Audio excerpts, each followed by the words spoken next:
balloons, bazookas, boobies, bosoms, boulders, cans, hooters, knockers, melons, honkers, jugs, rack, tatas, tits, torpedoes, guns, bust, doorknobs, coconuts, and our favorite one, the girls. Welcome to the All About Breastfeeding show, where your host, Lori, highlights mothers just like yourself and goes beyond the surface questions and digs deep so they share not only their joys and happiness in their daily breastfeeding life, but also their pain and struggles and how they worked through them. Episode number 175. Welcome to All About Breastfeeding, the place where the girls hang out. I am your host, Jill Isenstadt, IBCLC, which stands for International Board Certified Lactation Consultant. I help moms with breastfeeding. Thanks so much for being here with me today. I have been having a fabulous week with work, family, and with this show. The response to Peggy O'Mara's interview has been so wonderful and kind. I just knew there were many other moms who also enjoyed Mothering Magazine and have greatly missed hearing from Peggy and wondering whatever happened to Peggy. On Monday's show, part 2, she will explain to all of us just what happened with Mothering Magazine, mothering.com, and what she has been doing with herself since the magazine came to an end. Together, we are reminded to not judge a book by its cover. Many of us just made an assumption of what things were like for her in her life because of how she looked in photos in the magazines and the alternative lifestyle that mothering seemed to be all about. That she came from this really cool household where her parents were like the coolest parents on the block, and that she grew up in a hippie household where all kinds of cool stuff happened, like home birth, gentle parenting lifestyle, possibly even living in a commune. Well, we find out that life for Peggy was quite different than what we had assumed. If you missed this interview, part 1, you will want to download episode number 174 so you can listen to that before Monday's part 2. The All About Breastfeeding community Facebook continues to grow. There have been lots of questions about pumps, so I decided to post a survey for you to fill out. I'm asking about the pump that you're using, how do you like it, what your comfort level with it is, and a bunch of other questions about your pump and your pumping habits. And I tell you, it has already produced some pretty interesting results, which I'm excited to be able to share these responses with you on the show next week. I will also be sharing some pumping insight to you, as well as offer some suggestions to some of the concern you have shared inside the survey. So please come and join the group so you can participate in the survey also and other conversations that we have going on in the Facebook community. All you need to do is search for these 4 words, All About Breastfeeding Community. And you need to have those 4 words, otherwise it brings you to the wrong Facebook group. And you just press join and then you get to hang out with us. Today, I'm going to be talking to you about a subject that has been weighing heavy on my mind.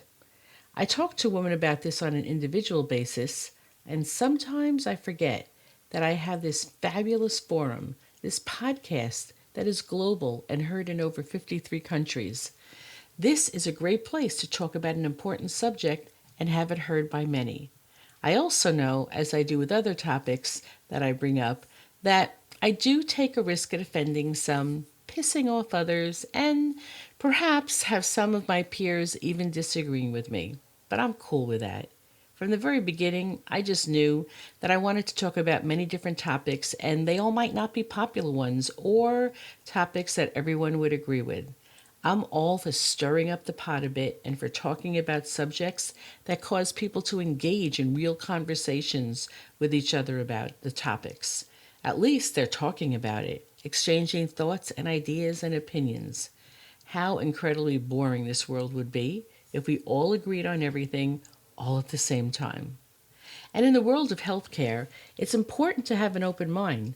Not too much is written in stone. Research is ongoing, and as we learn, we share what we know. Today, I'm going to be talking to you about a popular herb that moms use to help increase their supply. As many of my regular listeners know, I always want moms to be working closely with an IBCLC to determine that low milk supply is truly an issue for them. There are other avenues to explore first, and what you think might be low supply might not actually be. When low supply is truly an issue, there are times when some simple changes can have quick and pretty amazing results.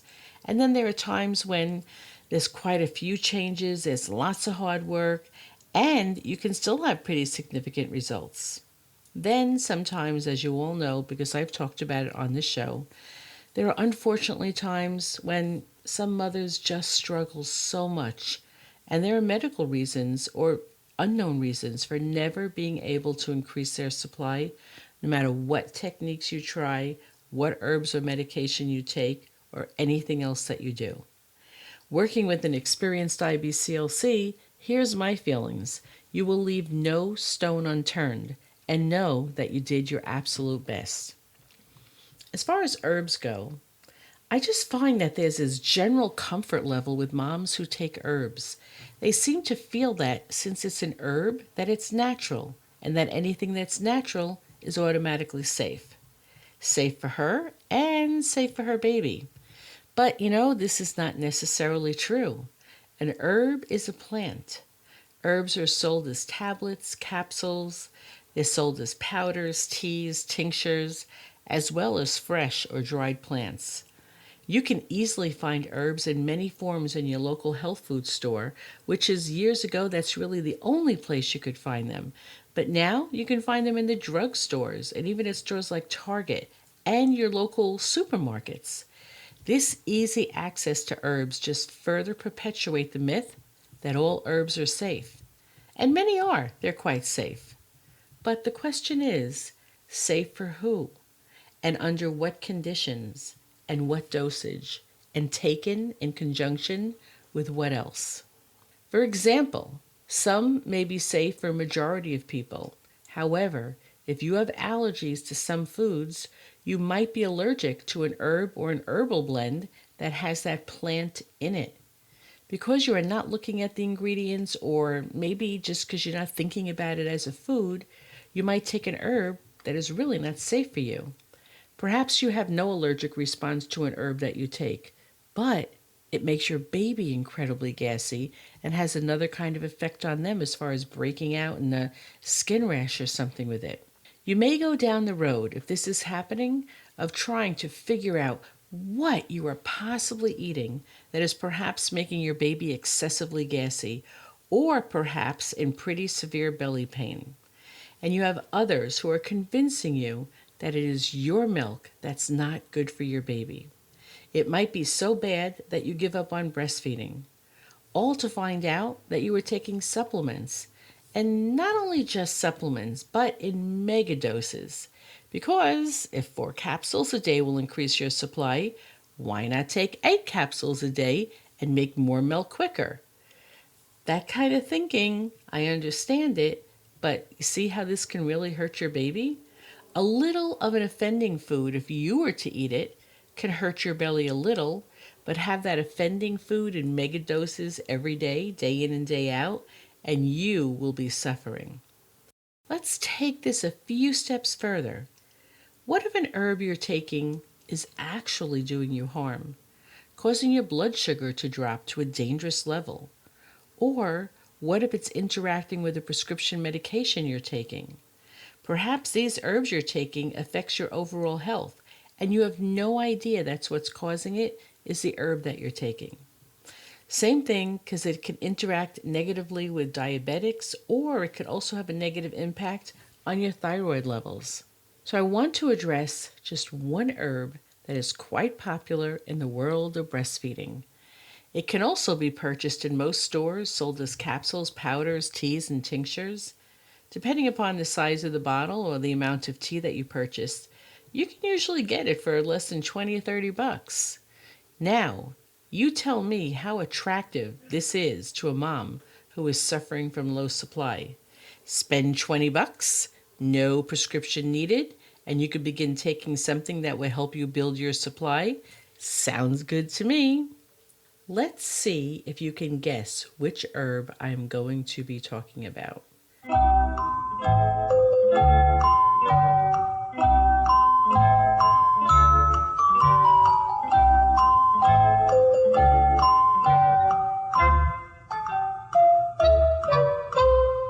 Ah, if you've been around the breastfeeding block for a bit, you've probably guessed that I'm talking about fenugreek.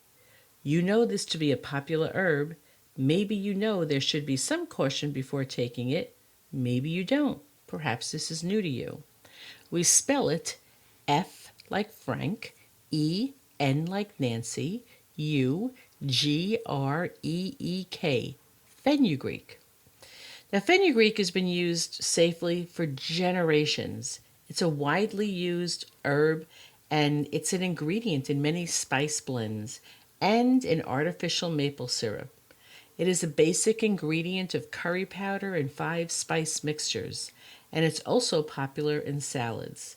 And fenugreek is on the FDA's GRAS list, which stands for Generally Recognized as Safe. This herb and others can be taken quite safely by many people in recommended dosages. When you're eating it in foods or drinking it in teas, it's a lot more difficult to take in to ingest too much and for it to do too much harm.